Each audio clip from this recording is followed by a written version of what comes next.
So I started by making 2D films, but I always felt very limited with the way I could move the camera. And I always wanted to do these long takes and move the camera not only sideways and up and down, but also in depth. So I also didn't feel like my drawing skills were that good, so I tried 3D, but I didn't want to make realistic 3D with too many details, and so it is kind of similar to 2D, but I don't think anyone would mistake it for 2D, because it's also very much it's moving all the time, and I think I like to use the camera because in a film without dialogue you need to have you need to tell the story with other means, and so I use color, I use design, and I think camera is also very good storytelling tool, so you can just make people feel by moving the camera. Like if the camera is nervous, it's shaking, then the audience also feels nervous, and you can make it seem lonely if the character is kind of like the camera is moving back and the character is kind of shrinking in the frame, then yeah, that feels lonely. So I think it's very expressive tool, camera. So I try to combine 2D animation, the aesthetics, with 3D, the movements, but I also am inspired by live action filmmaking, which is, I want to keep it grounded, so it doesn't feel too over the top, and so I watch mostly live action films, and I also made one live action film too. So it's kind of like now I'm combining these three methods, so I'm using elements of all those.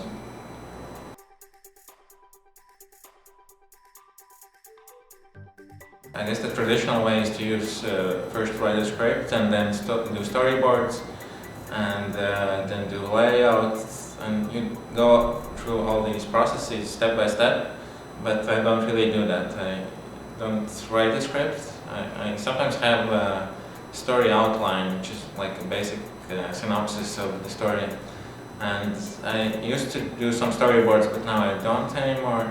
I just start by building the models in 3D, and build the environment, I build the characters, and I have the story in my head, because I'm working alone, I don't need to explain it really to anyone else. So I just start animating without really thinking about specific camera moves at that time, and then I have a bunch of animation, which is still very rough, not very polished, and then I take camera in the 3D space and I film it like a documentary almost. Like I have many different angles. I can have one camera filming like a close-up and another camera filming a wide shot, and so I then have all this footage I can choose from. So then the stories are kind of found in the editing software. So I have all this footage, I can just experiment with different takes, and I try to like how it fits with music and sound, and it's like very improvisational. It's not very planned. Like usually animation is very planned and structured, and I want to keep it more spontaneous, and I want to be able to change things all the time. So if I have a better idea, I can change it. I don't have to stick to this plan all the time. And once I found the basic cut in the editing software, I then go back and polish animation. Like I change the cameras, I add more detail and make it more fluid. And it's like this back and forth process. It's not really structured, like with each process being separate. It's like I'm doing everything at the same time. I'm tweaking the camera a little bit, and I'm changing the animation, I'm adding more details to the background all at the same time. So in the end, they kind of are like they're more integrated. It feels like one person made it. So like they're influencing and inspiring. Like the music kind of helps me to set the tempo of the animation, I guess, because I have the music before the animation is finished, so it can kind of help me find the tempo, and it's all kind of together.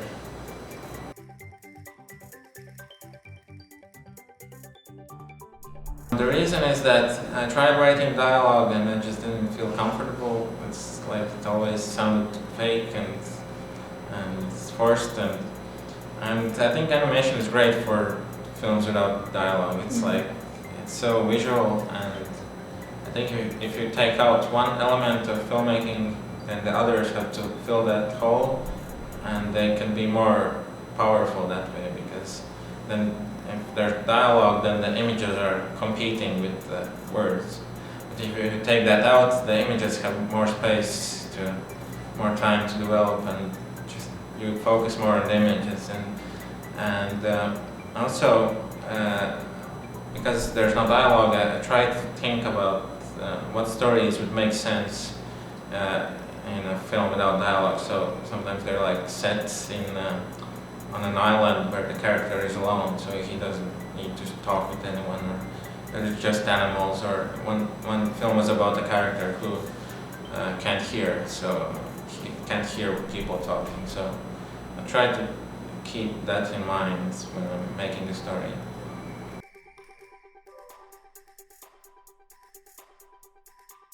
So the vision was, I didn't have everything planned out at first, so it kind of like it's many different elements coming together. I was just concerned about making a story that's entertaining. I didn't really think about symbolism at first, but once I got really into it, and maybe even close to the finishing of the film, I realized how actually it's quite personal to me, that the story is about this character being alone on an island, and he's trying to reach his goal, and there's this giant dark spirit that's chasing him. So it's kind of like me making this film on my own. So it's like it's going through these emotions you feel and all the pressure of making films on your own. And even though it's personal to me, I think it's just really a kind of a universal feeling that even people who don't make films can feel, that they're trying to reach some goal, and there's always the pressure, some negative emotions that are chasing you, and they're trying to eat you, and they kind of suck out the motivation to keep going forwards, and you need to keep pushing yourself. So it's kind of, I think if you make something personal and something that you really understand, then it has a better chance to actually be universal, that a lot of people will understand. If you're trying to make something universal, something broad, then it's just going to be really bland, and it's kind of for everyone, but it's for no one. So I think you need to make something really specific, and that way you can find something that's really like, universal.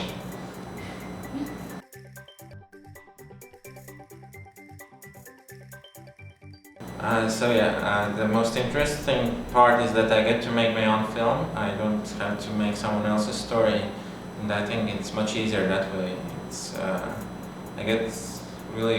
more motivating to tell your own story rather than someone else's, because I can make it the way I want to make it. I don't have to make it someone else's style, and I can be totally free.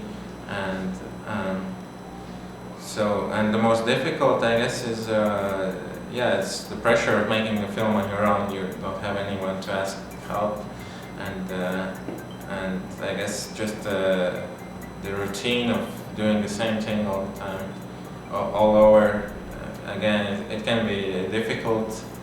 So, but at least I get to do different things. I get to do music, I get to do the animation and design, so that helps it make it less boring. So I'm just trying different things.